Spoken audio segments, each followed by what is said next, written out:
Good morning, friend. You are most welcome to Civil Affairs channel. Today we are going to discuss Social Anthropology by MAAN. Here we will discuss Comparative Ethnography MANE003, and our topic is theoretical part of which the ethnography Himalayan polyandry, structure, functioning, and culture change. A field study of JaunsarBawarMarriage is an example. From 1937 until 1960, the late Professor D.N. Mazumdar and his students at Lucknow University worked intermittently among the residents of JaunsarBawar, a small region of the lower Himalayas in the northwest corner of the state of Uttarakhand, India. Description of the ethnography. This monograph is a product of field research covering a period of 22 years in which Mazumdar worked in JaunsarBawar almost every year for some weeks during the summer recess. The total period of his stay in the area has been in all 4 years and 11 months, Mazumdar 1963. The book provides valuable and hitherto unavailable ethnographic data on the Indo-Aryan speaking Hindus who are its subjects. They are called the representatives of the Western Pahadi culture area by Grierson and Barreman, distinguishable linguistically and by a number of other features, including a widespread incidence of the fraternal polyandry. Ethnography examines various aspects related to life of the Jaunsaris and also explains certain crucial parameters of academics of various social institutions prevailing in their society and their importance in the social structure of Jaunsaris. In JaunsarBawar, the preferred form of marriage is fraternal polyandry, which, with the addition of multiple wives, is termed as polygynandry by the author and is the most frequent type of family. Intellectual context. The fraternal polyandry of the JaunsarBawar in the western Himalayas of India is described in the monograph by examining the domestic groups it creates. The form and composition of these groups vary within the society, so the structures commonly associated with the terms monogamy, polygyny, and group marriage, as well as polyandry and polygynandry, occur simultaneously in a community and over time in many families. All the manifestations of a single set of principles and beliefs about the nature of marriage, family, and the domestic group. The variations are the results of changes in family composition during its life cycle, the developmental cycle, and in response to circumstantial and optional factors. Generalizations about polyandry, its causes and consequences, can only apply to the society if they encompasses the temporal and situational diversity of the domestic group. The developmental cycle of the domestic group explains most of the intra-cultural variation in the Pahari family. Field work. Mazumdar conducted his field work in 3 villages of JaunsarBawar, viz. Lohari, Bela and Lakhamandal. While selecting these villages, a twofold consideration was kept in mind by Mazumdar. Firstly, the villages were representatives of the culture of the region under study, and second, the villages were to be of suitable size and setting. Easy rapport with the villagers of these field centers helped them to select these villages. Mazumdar 1963. Village Lohari is in Khat Dhanau and is the biggest constituent village from the point of population as well as cultivation. Village Bela is in Khat Bharam and a larger culture area.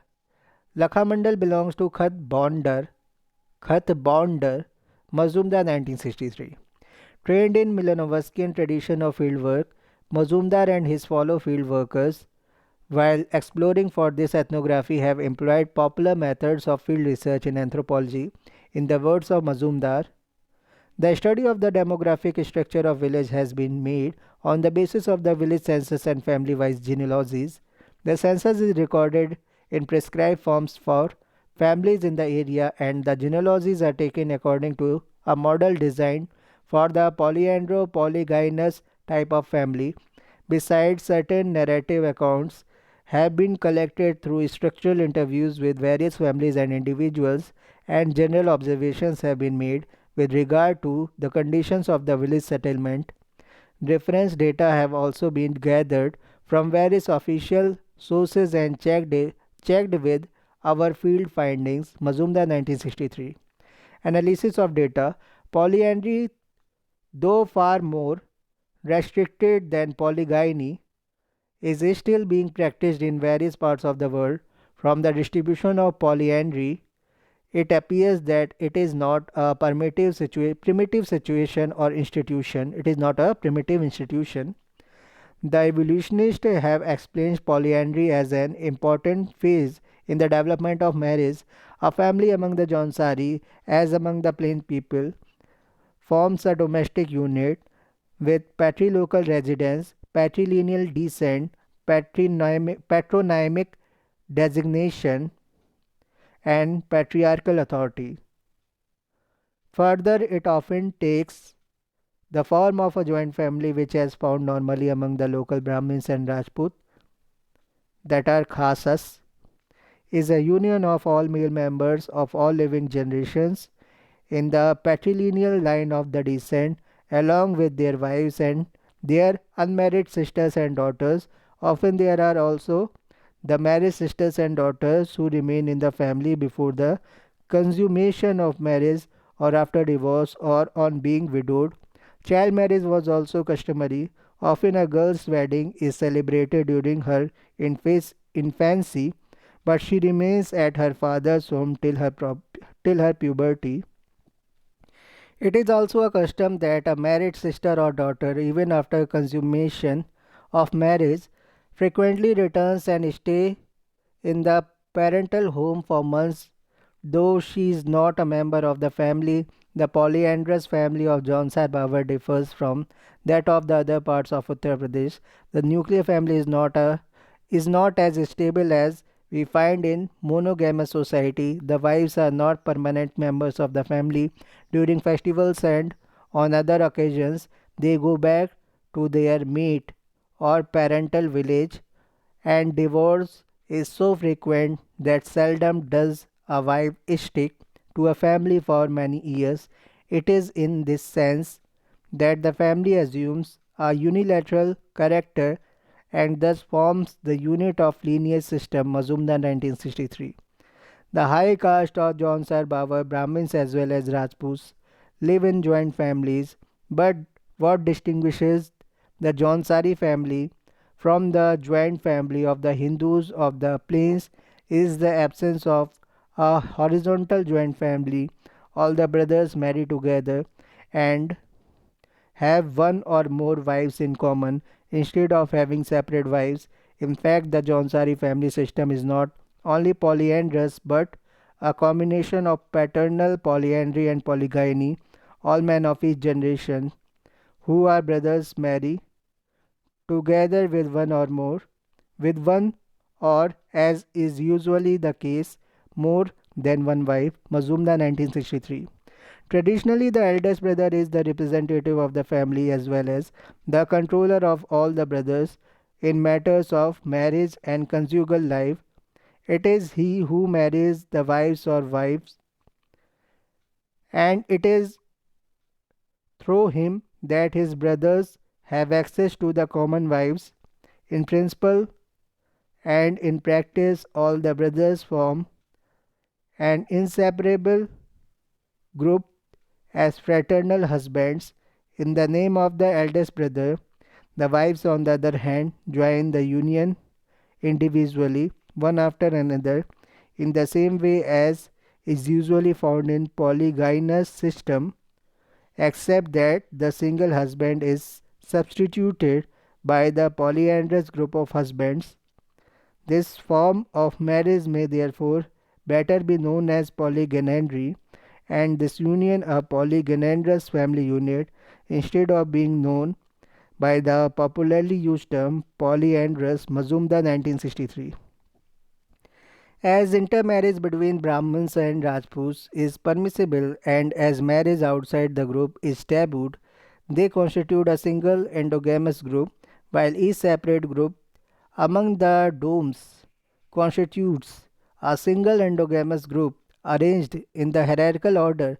Again, no man is allowed to marry within the same village. This has given rise to a subtle distinction in the status of a woman as a Rayanti when she is in her husband's village and as a dhyanti when she goes back to her own village. Polyandry is a common form of marriage in JaunsarBawar where all the brothers are the common husbands of wife or wives, and the family therefore is patrilocal and patriarchal. It is the eldest brother who gets married, and all others ipso facto become her husbands. But so long as he is in the house, they cannot have sexual relations with her under the same roof. The usual practice among other brothers is to follow her to the field, or else to wait for the eldest brother to be absent from home for some work. Since all the management of the household is in his hands, he is mostly away. To a married woman, all the brothers with whom she has to live are known by a single term, khawand, meaning husband. There is no word in Jaunsari terminology to differentiate her relationship with her husband's brothers. Similarly, all the brothers are called Baba or father by the children born out of this polyandrous union. The only distinction that may be drawn between one brother and another by the children is according to the function they perform. The brother who looks after the goats is called Bakrava Baba, one who tends sheep as Bhedwa Baba, the third who looks after the cows as Ghair Baba. If there is a brother who looks after the buffaloes, he is known as Moishava Baba, and so on. Saxena 1955. It is obvious that the husbands of a woman are always brothers with the same set of fathers, although if their fathers had shared more than one wife among them, all the brothers need not to be sons of the same mother. These brothers may have one wife among them, or they may have two or three wives, or even more in common. Thus, we may come across a peculiar combination of polyandry and polygyny termed polygynandry, but nowhere has polyandry been given up, even with the plurality of wives. All the wives have to share bed with the eldest brother turn by turn, and so it goes on in the strict order of precedence among all other brothers. A second wife may be taken in if there is great disparity in age between that of the first wife and any other brother. In such cases, either the eldest brother marries again according to custom, more for the sake of younger brother, or the younger brother himself takes a new bride, but that does not mean that polyandrous relationship ceases.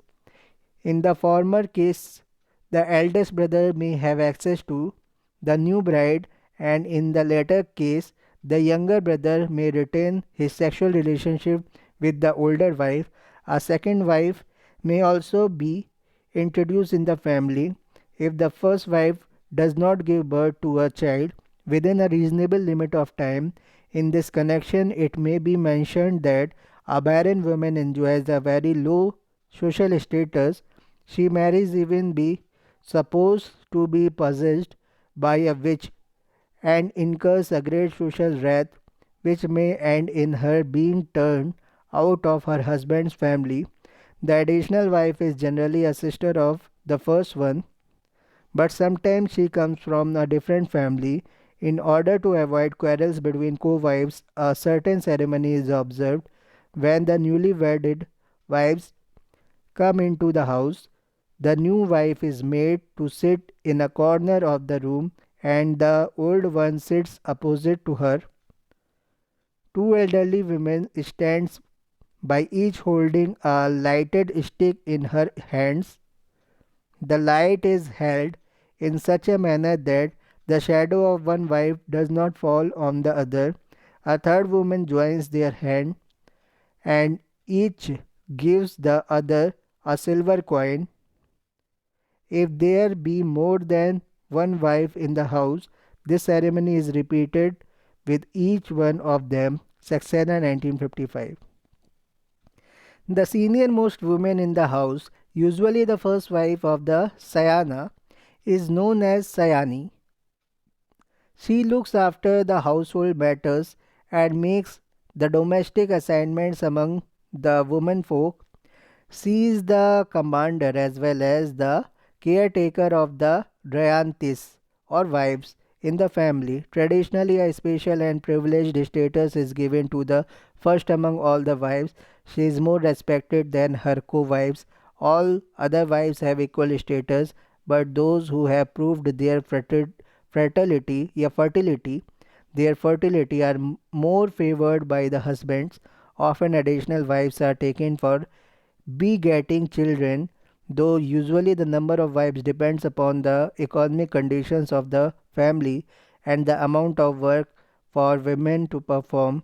Women are great assets to their husbands. They not only perform the household work such as cooking, washing, cleaning, fetching water and rearing of children, but also help their husbands in grazing cattle, collecting fuel, as well as in agricultural operations. They may be helped voluntarily by their daughters and their husbands, sisters, or sisters who generally known as dhyantis are frequent visitors to the family. However, dhyantis are by tradition not allowed to take part in any hard task. Mazumdar 1963. Although the family economy demands the maintenance of a joint unit, division of family does take place occasionally either among the brothers or between the fathers and sons. It seems that the main causes calling for the division of a family are the quarrels between women, especially when one or more of the husbands take a fancy to one of their common wives. Otherwise, it may result from the division of labor among the family members, especially when the size of the family has grown beyond the desirable limit and working hands are few. Often one or two of the brothers with a special attachment to one of their wives may choose to establish a new household while the rest stay back together until further division of family takes place. Mazumdar 1963. Regarding the formation of polygyneandrous joint family among the Jaunsaris, Mazumdar ascribes it to geo-economic cause, security of family property, a mean of adjustment to their economic means and personal needs, as well as it is also considered convenient for companionship. Although joint family system is a dominant feature of the Khasas or the Brahmin society, yet simple or nuclear family are also found. The nuclear families, however, tend to become joint in course of the process that characterizes family life among them. Generally speaking, the high caste group maintains a big household and, in general, a more complicated form of family, whereas the lower caste employ simpler forms. Mazumdar believes that it is the local geo-economic setting which appears to have created the complicated form of polygyneandrous marital union. In a joint family of two or three generations, the combination different forms of marital union in different generations complicated the issue of the composition and the type of family. Mazumdar 1963. Some other characteristics features associated with Jaunsari marriage. The girls and boys usually get married mostly at a very early age, or in other words, we can say that age at marriage among Jaunsari is between 10 to 13 years. The tradition of early age at marriage is associated with Durhanj, equivalent to Gauna of plains of Uttar Pradesh. Betrothal often takes place at a very tender age. Parents decide the fate of the marriage, that is, the boy's father, along with their relatives, visits the bride's house, and if some arrangement is reached, Then boy's father gives the earnest money Bondho Jyodhan to the girl's father. In this way, betrothal is organized. Kartik, Pausha, Magh, Falgun, and Baisakh are considered auspicious months of marriage or months for marriage. After fixing of an auspicious date by Brahmin, 1 or 2 days before the fixed date, the bridegroom's father, along with a batch of relatives, goes to the bride's house. The bride's people show him their herd of goats, out of which he selects a few and slaughters them with his own hands. The boy's father also gives 1 or 2 ornaments to the bride, and after enjoying a feast, his party comes back. A day later, the bride, Jojolti, is brought to the bridegroom's house with her dowry, Panta, and accompanied by her relatives and other members of her party. The size of her party, Jajora or Jajoria, depends upon the type of marriage to be celebrated. All the members of Al are expected in the Jojora or marriage party. There are 3 categories of marriage, but the difference between or difference among them is only of degree. First is Beva. Bride's party consists of 5 to 10 persons and there is little or no dowry. It is the simplest form of marriage. Second is Boi Doi. Boi Daudi. Boi Daudi. The party consists 20 to 30 persons or even more and the dowry is carried by 8 to 10%. Paint trust. Third is Bajdya. Bajdya. This marriage is celebrated among the rich jamidars and sayanas. The invitation is extended to the whole Khut. The bride's party may consist of 500 to 2000 persons or even more. More than 50 goats are slaughtered on such occasions, and ghee, rice, and superior wine, fool, are free served or freely served. The dowry is carried by 30 to 40 men. In this connection, it is interesting to note that it is the bride's party that goes to the bridegroom's village and all the ceremonies are gone through under the roof of bridegroom's home. Saxena 1955.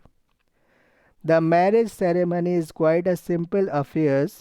It consists of a vermilion mark, tilak, being applied to the bride and the bridegroom by the Brahmin, and then the mother-in-law applies a tilak to the forehead of the bride.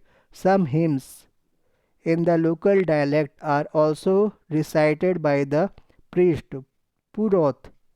A tilak is also applied to the head of a he goat, which is then sacrificed, and thus the marriage is announced. But now more elaborate Vedic rites are gradually being observed. Not only are the services of a Brahmin priest being availed of, but also 7 rounds of the sacred fire, Farah, are performed and Sanskrit mantras recited, as in the case of Orthodox Hindu marriages. The bride's party usually arrives in the evening and the whole marriage ceremony is finished in a very short time, not more than half an hour. The guests are then entertained to a big feast and served with the best wine. Saxena 1955. However, the impact of education has risen the age at marriage among both boys and girls. Love marriages and intercaste love marriage are getting common. Divorce, that is chhoot, is frequently resorted to due to adultery, disloyalty, or even slightest slip on the part of Reyanti. When a wife is divorced, her parents or the new husband have to pay her former husband an amount of money as demanded by them as compensation or chut or khit, alimony. Remarriages and widow remarriages are also frequently seen nowadays. At the last, we will discuss the conclusion part.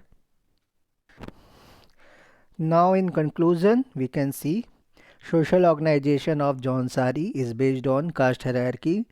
Different Hindu caste, namely Brahman, Rajput, Badai or Badhai, Bajgi, Nai, Deor, Lohar, Sonar, Kolta and Nut are there. Clan organization is not at all elaborate and effective, but village exogamy is. Intercaste marriages and hypergamous and hypogamous unions do take place. Exclusive polyandry has been modified to some extent, and bipolyandry, polygyny, and monogamy are practiced. Descent succession, inheritance, and residence are reckoned in male line. Family structure is basically polyandrous. The eldest male member is the authority in the family. The Jaunsari polyandry is exclusively fraternal. In the case of fraternal polyandry, village exogamy is considered important among them. Infant marriages is common, but cross cousin marriage is absent, and sexual freedom in some form or other is or was permissible among them. Mukherjee 1963. The affinal kin of the Khasas is known as Soga, which means the affinal relatives or the kindred or the kindred excluding the agnates. The term Soga has its Hindi equivalent Rishta. Shoga means Rishta, to which reference has been made by many as well as informed Jaunsari informant. The practice of cross cousin marriage may orient the kinship structure by eliminating the ego's mother's cognate, a separate kin group, due to the customary rules of lineage and village exogamy. The term Dai and Soga have not only their kinship connection but also their territorial significance. The Sogas are those outsiders who are related to the speaker by an affinal tie. Mazumdar 1963. In between the co-wives, the senior one in order to their marriages is addressed by her junior co-wives as Dadi, which means elder sister, whereas in turn she addressed other by name as divorce and remarriage are common feature in this society. A newcomer among the co-wives may be older in age than some of the earlier ones. In that case, both of them would address each other as Dadi. It is so called Didi or Dadi. In the term of reference, they refer to each other as Shok or by name according to seniority. Mazumdar 1963. It may be added that although there is no preferential marriage typified here, the Khasas do prefer to marry with the Soga, whose family condition is better known to them than those of the non-related caste men. Mazumdar 1963. Spouse relationship is the most complicated and most important of the all interpersonal relationship in the Khasa family. In view of its polygyandrous composition, the interrelationship between the spouses should be in the spirit of cooperation and mutual help. However, whatever economic or other importance it may have for the foundation of this family system, a family as soon as it is established functions more as an affectionate unit than an economic cooperation. There is in the Khasa family much affection and mutual care between the husbands and the wives, as well as between either the co-husbands or the co-wives themselves. Interpersonal jealousy is remarkably absent.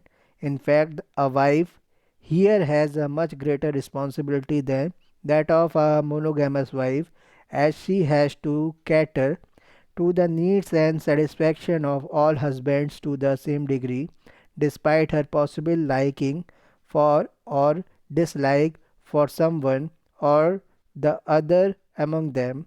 The conjugal relations between husbands and wives are usually cordial, though either side is always on guard against the other, lest his or her partner may go to clandestine paramours. Mazumdar 1963. Go to clandestine paramours. The fraternal co-husbands, on the other hand, share their common wives without quarrel or even bitterness. Mazumdar 1963.